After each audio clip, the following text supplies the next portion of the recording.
Hello नमस्ते India, welcome back to my YouTube channel. तो दोस्तों, अगर आप भी 20 लाख के बजट में एक ईवी लेने का सोच रहे हैं तो आप बिल्कुल सही जगह पे आए हैं। इस वीडियो को प्लीज़ लास्ट तक देखिएगा एंड आपके सारे डाउट्स क्लियर हो जाएंगे कि कौन सी ईवी लेनी चाहिए इस बजट में, कौन सी सही है, कौन सी वैल्यू फॉर मनी है, एंड सारे डाउट्स क्लियर हो जाएंगे। इस वीडियो में मैं एक लिस्ट नहीं बताऊंगा कि कौन सी टॉप 5 ईवीज़ या कौन सी टॉप 10 ईवीज़ हैं 20 लाख के बजट में।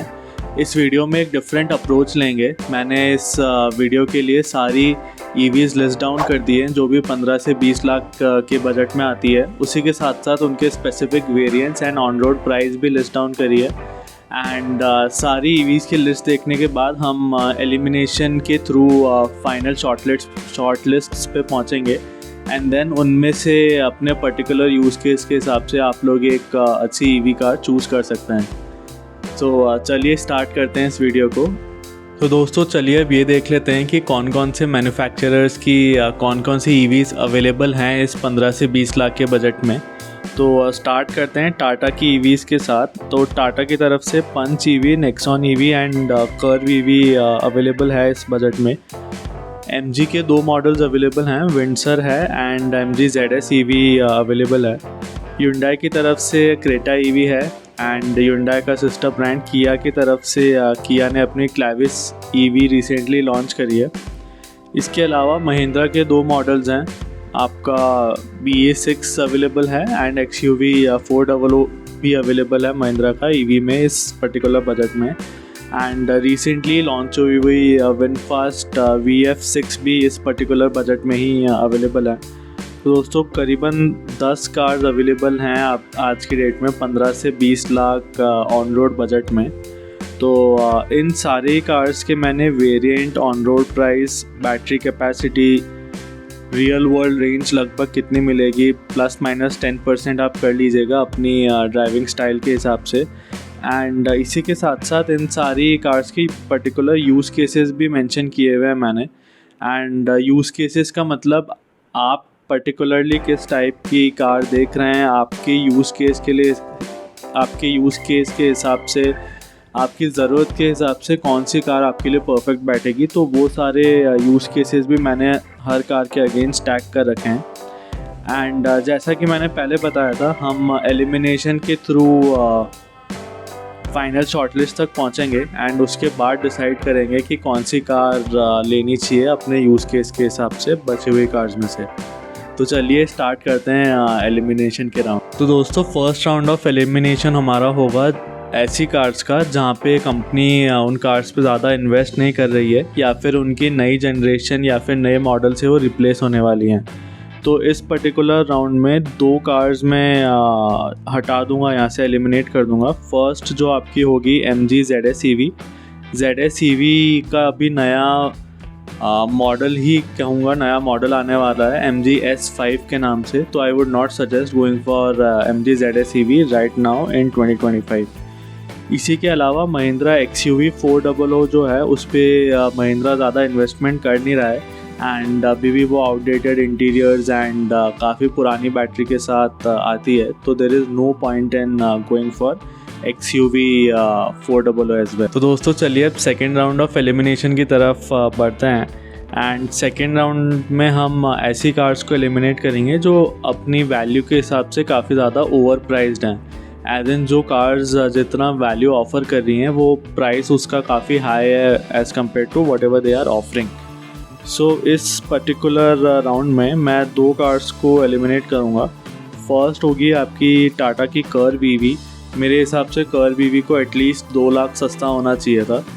उसका जो 45 किलोवाट बैटरी पैक का वेरिएंट है उसके टॉप मॉडल्स डेफिनेटली आपको 20 लाख के अंदर मिलने चाहिए थे। हाउएवर ऐसा नहीं होता है, 45 किलोवाट के मिड मॉडल्स मिलते हैं एंड 55 किलोवाट बैटरी वाले के बेस मॉडल्स ही मिलते हैं।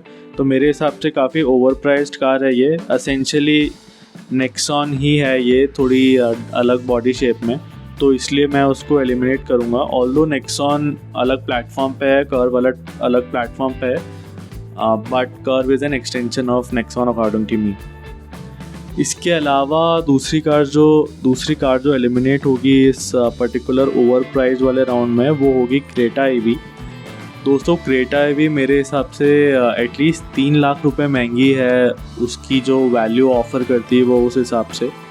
42 किलोवाट बैटरी पैक जो वेरिएंट है उसका बेस मॉडल मिलता है आपको 20 लाख रुपए में, which is not at all sufficient.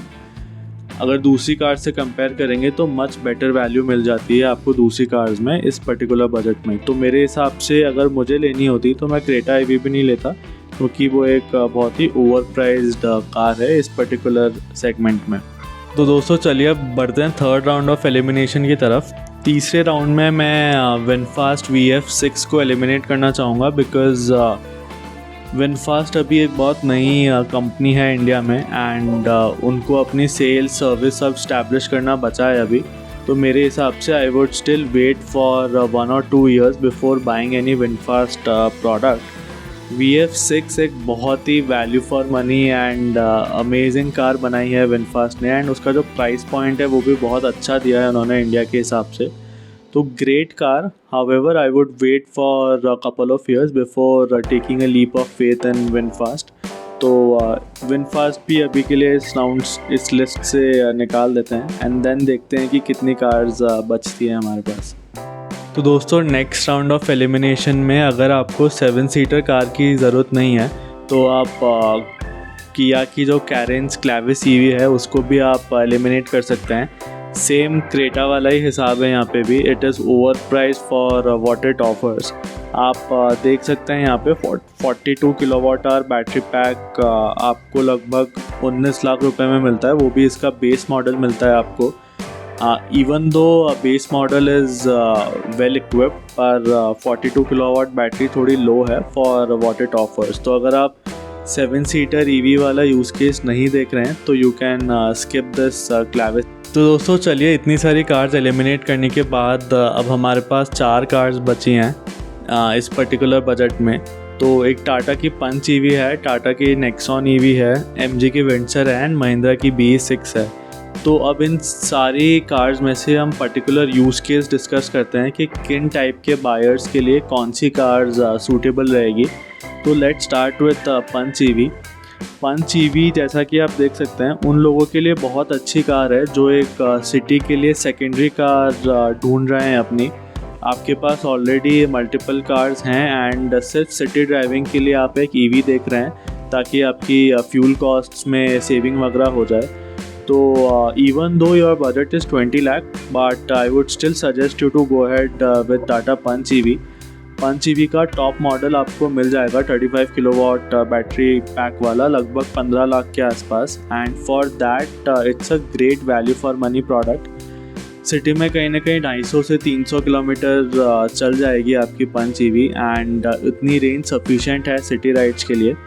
City में चलाने के लिए ईजी भी है ये बहुत ज़्यादा साइज़ में बड़ी नहीं है, and you can definitely go for it अगर आप सिंगल चलाते हैं एंड आपका सिटी में यूज़ केस है, एज एन आप फ्रीक्वेंटली 4 या 5 लोगों को बिठा के नहीं चलाते हैं। अगर आपको सेल्फ ड्राइव के लिए ही चाहिए तो टाटा पंच ईवी एक बहुत ही अच्छा ऑप्शन हो सकता है यहाँ पे। तो बात करते हैं टाटा नेक्सॉन ईवी की। अगर आपको थोड़ी सी ज़्यादा रेंज चाहिए, अगर आपको कभी कभी हाईवे पे भी ले जानी है कार को, then I would not suggest the Punch EV. I would suggest you to go for the Nexon EV just for the additional range that it offers.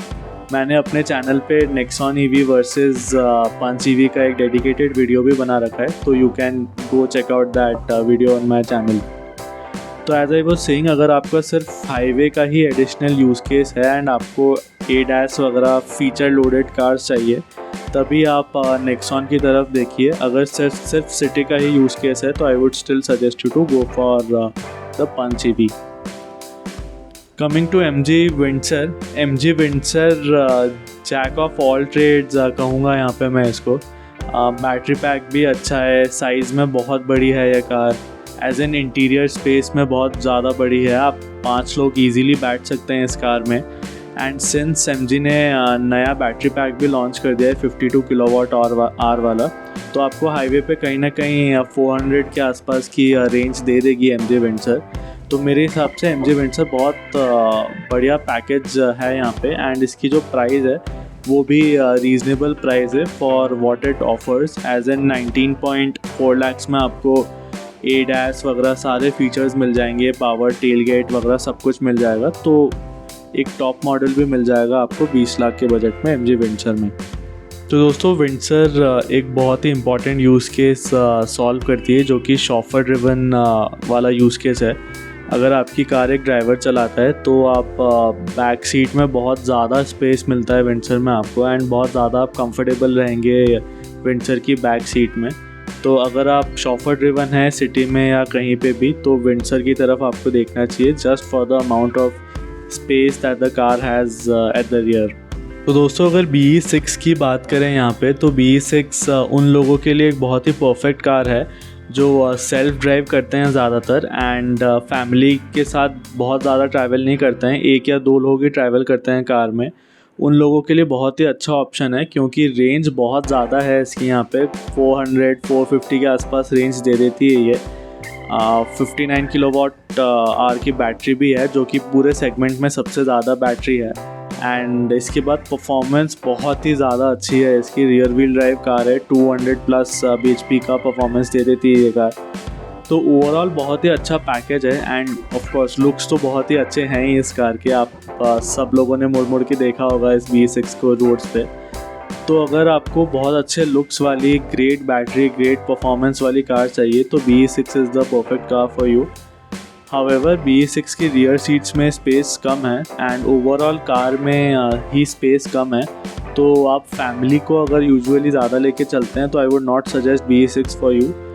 तो आप विंडसर देख लीजिए अगर फैमिली वाला यूज़ केस बहुत ज़्यादा है। And BE6 is just for driving pleasure, performance oriented, good looking car.